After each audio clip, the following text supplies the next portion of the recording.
السلام علیکم ورحمۃ اللہ وبرکاتہ۔ الحمدللہ رب العالمین والعاقبۃ للمتقین والصلاة والسلام علی سید الانبیاء والمرسلین وعلی آلہ واصحابہ الطیبین۔ سامعین کرام، 3 گناہ ایسے ہیں کہ جس کے بارے میں نبی پاک صلی اللہ علیہ وسلم نے کنفرم بتا دیا۔ اگر مرنے سے پہلے انہوں نے وہ گناہ کرنا نہیں چھوڑا اور اسی کنڈیشن میں ان کو موت آئی ان 3 گناہ کے یا ان میں سے کوئی ایک گناہ کرتے ہوئے، تو آپ نے فرمایا جہنم رسید کر دیا جائے گا۔ نبی پاک صلی اللہ علیہ وسلم فرماتے ہیں ثلاثۃ لا یکلمہم اللہ یوم القیامہ۔ 3 قسم کے لوگ ایسے ہیں، یعنی یہ ایسے بڑے بدبخت ہیں، بد نصیب ہیں کہ جن کا ذکر نبی پاک صلی اللہ علیہ وسلم نے اپنی زبان مبارک سے بیان فرمایا کہ یہ ایسے بدبخت، ایسے بد نصیب ہیں۔ یہ 3 قسم کے لوگ لا یکلمہم اللہ یوم القیامہ، قیامت کا دن ہوگا اللہ ان سے کلام بھی نہیں کرے گا۔ پہلی سزا، روز قیامت 4 سزائیں ان کو سنائی جائیں گی ان 3 قسم کے لوگوں کو۔ پہلی سزا یہ کہ لا یکلمہم اللہ یوم القیامہ، اللہ ان سے کلام ہی نہیں کرے گا۔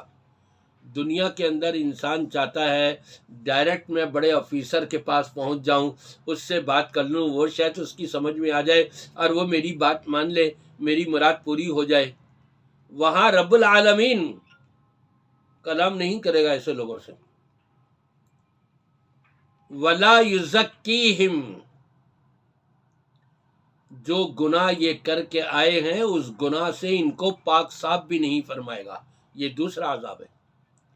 اور تیسرا عذاب ولا ینظر الیہم، رب تبارک و تعالی ان کی طرف نظر رحمت بھی نہیں فرمائے گا۔ اور چوتھی بات بڑی خطرناک ہے، وَلَهُمْ عَذَابٌ علیم، نبی پاک صلی اللہ علیہ وسلم فرماتے ہیں ان کے لیے بڑا سخت ترین عذاب ہوگا۔ اللہ تعالی ہم سب کو بچائے اور محفوظ رکھے۔ یہ 3 قسم کے لوگ کون ہیں؟ فرمایا ان میں سے ایک وہ ہے المسبل ازارہ، وہ مرد کہ جو اپنی شلوار، اپنی پینٹ، اپنی چادر کو ٹخنوں سے نیچے لٹکا کے رکھتا ہے۔ عام طور پہ لوگ اپنے دل کی تسلی کے لیے جب نماز کے لیے آتے ہیں مصلی پر کھڑے ہو کے پانچوں کو اوپر کر لیتے ہیں، پینٹ کو موڑ لیتے ہیں، اوپر کر لیتے ہیں، یہ اپنے نفس کو دھوکہ دے رہے ہیں۔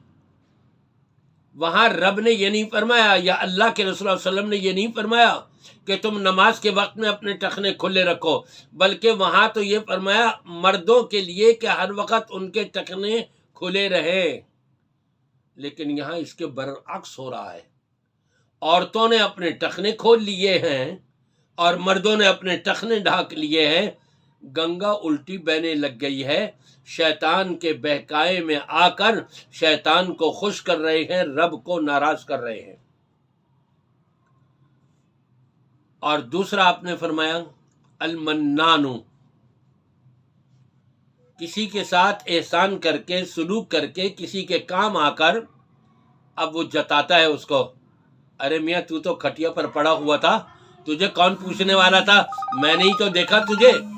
اب اپنے الٹے سیدھے کام کروانے کے لیے اس کے اوپر دباؤ ڈالتا ہے، احسان جتلاتا ہے، جبکہ احسان صرف رب جتا سکتا ہے۔ لقد من اللہ علی المؤمنین، رب العالمین احسان جتاتے ہوئے فرماتا ہے اللہ نے ایمان والوں کے اوپر احسان فرمایا ہے۔ ہمیں حق حاصل نہیں ہے کہ ہم کسی کے ساتھ اچھا سلوک کر کے، نیکی کر کے اور اس نیکی کو جتائیں اور احسان جتلائیں، نہیں، منع کر دیا گیا۔ تیسرا قسم کے وہ لوگ ہیں وَعَاقٌ لِوَالِدَيْهِ، جو اپنے ماں باپ کے نافرمان ہیں۔ شادی ہو گئی، بڑے ہو گئے، بچے بھی ہو گئے، اب ماں باپ کو کون دیکھتا ہے، کون پوچھتا ہے، کون سنتا ہے؟ بلکہ ان کو تو کہتے ہیں میاں یہ تو بڑے میاں ہو گئے ہیں، بوڑھی ہو گئی ہیں، ان کی عقلیں ماری گئی ہیں، یہ پرانے زمانے کے لوگ ہیں، یہ کیا سمجھیں گے، یہ خود بڑے سمجھدار آ گئے اور ماں باپ کو ناراض کرتے ہیں حق معاملے کے اندر۔ فرمایا یہ 3 قسم کے لوگ ایسے ہیں جن کے لیے 4 قسم کے عذاب اللہ نے رکھے ہیں، قیامت کے دن ہی ان کو پتہ لگ جائے گا وہاں پر۔ میری دعا ہے کہ اللہ تبارک و تعالی ان تمام گناہوں سے اللہ ہم سب کو بچائے اور محفوظ رکھے۔